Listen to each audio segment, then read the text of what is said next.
నారావారిపల్లిలో చంద్రబాబు గ్రామస్తులతో మాట్లాడుతున్నారు. ఇప్పుడు లైవ్ చూద్దాం.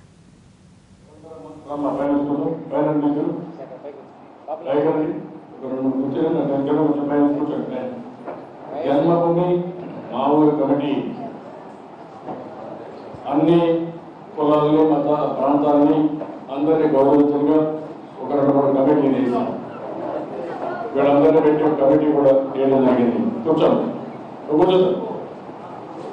వీళ్ళందరూ పెట్టి ఒక సర్పంచ్ని ఊళ్ళో ఒక 5-6 మందితో ఒక కమిటీ కూడా ఇస్తాం.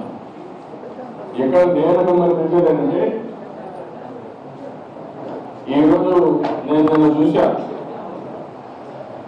ప్రతి ఒక్కరూ కష్టాలు ఉన్నాయి, ఇబ్బందులు ఉన్నాయి. నేను 1000 రూపాయలు పెంచిస్తే వాళ్ళ ఇబ్బందులు లేదు. దాన్ని బట్టి కోరికలు పెరుగుతున్నాయి, అదే జీవన ప్రమాణాలు పెరుగుతున్నాయి, ఖర్చులు కూడా పెరుగుతున్నాయి.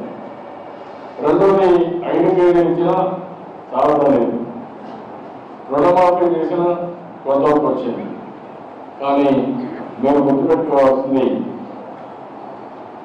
పిల్లలు బాగా చదువుకుని ఉద్యోగం చేసి వాళ్ళు పంపించిన తర్వాత కూడా మీరు కూడా 10 రూపాయలు సంపాదించే మార్గాన్ని చూసుకుంటే ప్రభుత్వం ఇచ్చేదానికి మీరు సంపాదించే 2 కలిస్తే మేము మెరుగైన జీవన ప్రమాణాలు ఉంటే మీకు కష్టాలు పెడతాయి తప్ప ప్రభుత్వం కూడా నేను ఏదైనా అడుగుతున్నాను, హెల్ప్ ఏదో చేస్తున్నాను.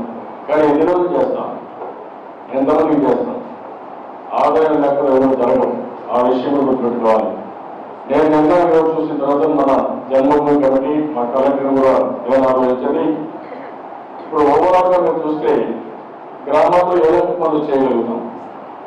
ఒకప్పుడు నేను కొన్ని ప్రయోగాలు చేశాను, మీకు అందరికీ జ్ఞాపకం ఉంటుంది. ఇక్కడే కూర్చొని మాట్లాడాను.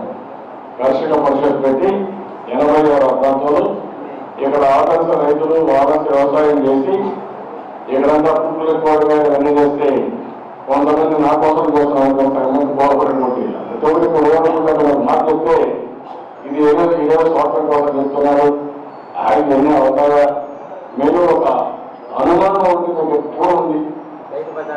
రైతు బజార్లు పెట్టి అన్ని చేస్తే ఆ రైతు బజార్ ఎందుకు చెప్తారు ఎక్కడ అవుతాయి అనే ఆలోచనతో నేను ముందుకు పోలేకపోతున్నాను. నాకు ఆలోచన లేదు. నేను ఏదైనా అనుకుంటే ఇది సాధ్యం, నాకంటే కష్టాలు పడిన వాళ్ళు దేశంలో